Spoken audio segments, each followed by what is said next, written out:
Hi Libra, mid-month of October 2024. Ito na po ang inyong reading. Kuha lang tayo ng ilang messages para sa inyo Libra. Hihingi rin tayo ng mensahe para dito sa darating na full moon. Pinapaalalahanan ka dito ng baraha Libra to stay calm. Kalma lang daw. And habaan ng inyong mga pasensya.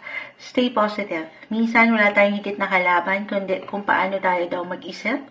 Okay? Kung paano natin pinapanghawakan ng sitwasyon. 7th house of relationship, partnership. I will be straightforward. Dalawa lang din ito. Okay?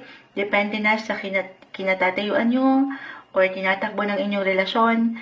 Kung single, pwede pong mag-apply ito sa inyong matatawag na partner in life or